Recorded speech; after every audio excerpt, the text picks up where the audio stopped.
पिंपरी चिंचवडमध्ये आता एकूणच उमेदवार जे आहेत ते निश्चित झालेले आहेत आणि प्रत्येकाने आपले फॉर्म भरलेले आहेत. मात्र आपण बघतोय की शहरामध्ये अनेक उमेदवार असे आहेत आता त्यांना दुहेरी परीक्षेला सामोरं जावं लागणार. अर्थातच तुम्ही जो निर्णय घेतला त्यासोबत तुमचे सगळे सहकारी आहेत. हे सगळं प्रेम बघून भारावून आलंय का? नक्कीच. गेले 30-35 वर्ष या चिंचवडमध्ये लहानाचा मोठा आलो आणि या भागामध्ये विकासाची कामं असतील किंवा सामाजिक कामं असतील, समाजासाठी पळणं असेल, या गोष्टी 30 वर्षात केलेल्या आहेत. आणि स्वर्गीय लक्ष्मणभाऊ जगताप यांना गेले 23 वर्ष जगताप फॅमिलीला मी जॉईंड आहे आणि त्यांच्या माध्यमातून मी या समाजामध्ये चांगलं काम करण्याचा वारसा घेतलेला आहे. आणि गेले 14 वर्ष जवळजवळ मला असं वाटतं की 2014मध्ये स्वर्गीय लक्ष्मणभाऊ जगताप यांनी भारतीय जनता पार्टीमध्ये प्रवेश केला. तेव्हापासून मी या भारतीय जनता पार्टीचं मोठ्या ताकदीने या प्रभागामध्ये काम केलेलं आहे. आणि मला असं वाटलं होतं की या सगळ्या कामाचा लेखाजोखा किंवा ह्या केलेल्या कामाचा सगळाच जो काही पाठपुरावा केला होता ह्याचं प्रायश्चित्त मला मिळेल आणि मला न्याय मिळेल म्हणून मी गेले अनेक वर्ष या ठिकाणी भारतीय जनता पार्टीच्या या कामामध्ये चांगल्या पद्धतीनं मी पक्षाचं काम केलं. पण गेले अनेक दिवस मी पाहिलं की ज्यावेळेस 2017ची निवडणूक झाली, मी सांगितलं की 2002मध्ये मी माननीय लक्ष्मणभाऊ जगताप यांना मी जॉईंट होतो आणि 17च्या निवडणुकीमध्ये मधल्या काळामध्ये मी भाऊंच्या माध्यमातून फक्त समाजसेवा केली.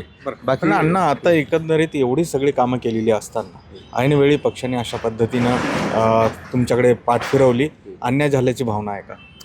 नक्कीच अन्याय झालेला आहे. पण मी असं म्हणाल नाही की जगताप फॅमिलीने अन्याय केलेला आहे.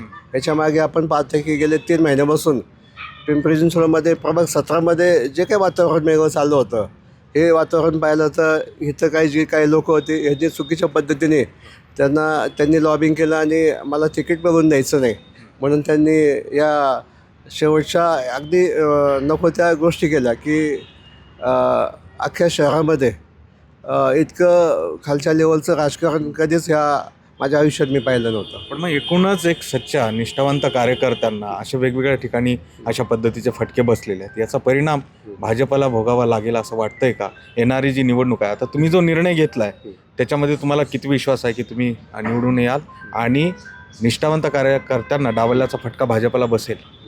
नक्कीच. गेले 30-35 वर्ष मी या चिंचवडमध्ये काम करतो आणि समाजामध्ये काम करत असताना मला सांगायचं आहे की पक्ष किंवा कोण ह्याच्यापेक्षा सुद्धा हे जे पब्लिक आहे, बरोबर, हे जे या प्रभाग 17मधील लोक आहेत, या लोकांची इच्छा होते की मी या 17च्या निवडणुकीमध्ये जसं महापालिकेमध्ये माझी पत्नी करुणा चिंचवड यांना पाठवलं, सगळ्यात जास्त पॅनलला मताधिक्यानं पाठवलं होतं. त्याच पद्धतीने या 26मधल्या जे इलेक्शन होतील ह्याच्यामध्ये सगळ्या लोकांची इच्छा होती आणि सगळ्यांना असं वाटत होतं की शेखर चिंचवड हा चांगलं काम करतो आणि त्याला महापालिकेत पाठवायची सगळ्यांची इच्छा होती.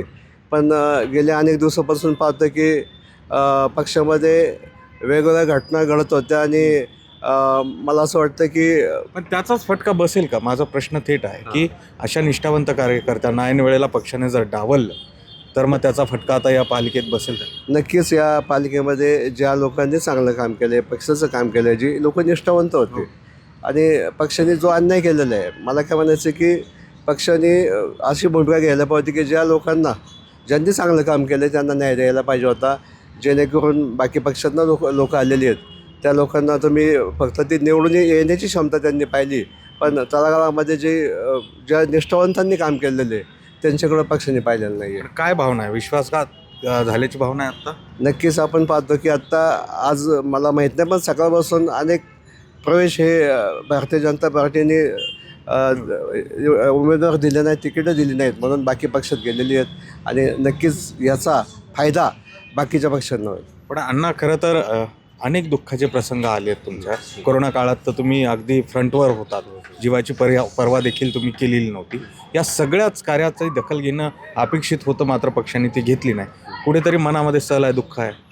नक्कीच. आत्ता जो पक्षाचा सर्वे झाला होता ह्या पक्षाच्या सर्वेमध्ये किंवा बाकी LIVचं सर्वे असेल किंवा प्रत्येक माणसाच्या मनामध्ये म्हणजे मला सांगायचं की मी केलेलं काम आणि ही समाजसेवा ज्या आमच्या हातून झालेली विकास कामं असतील तर मी म्हटलं की कोरोनाच्या काळामध्ये म्हणजे कोरोनाच्या काळामध्ये आम्ही गेले 60 दिवस म्हणजे आम्ही घरामध्ये झोपलो नाही किंवा थांबलो पण नाही. आम्ही समाजासाठी झटलो.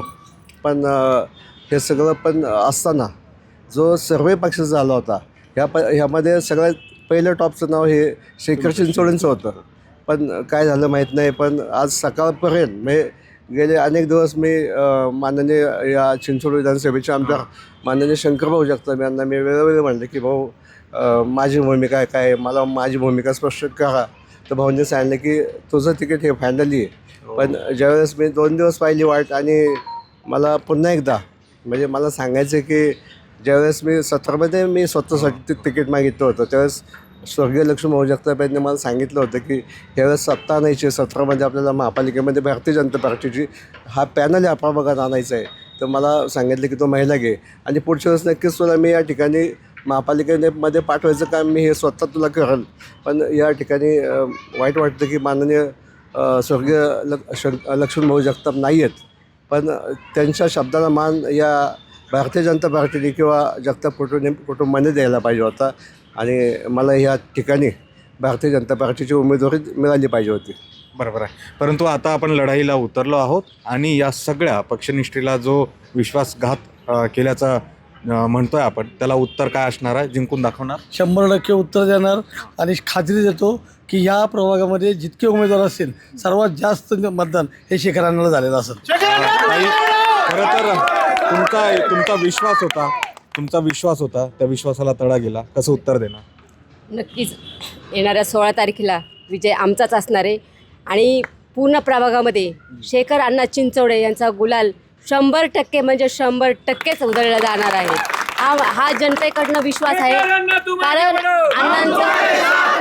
कारण अण्णांचं काम हे मी स्वतः पाहिले. त्यांच्या पाठीला पाठ त्यांच्या खांद्याला खांदा लावून मी या प्रभागामध्ये काम केलेलं आहे आणि इथून पुढं पण करणार आहे.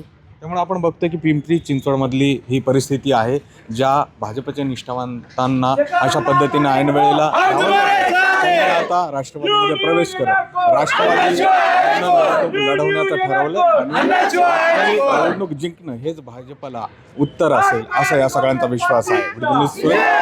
गोविंद बाकडे, न्यूज 18 लोकमत, पिंपरी चिंचवड.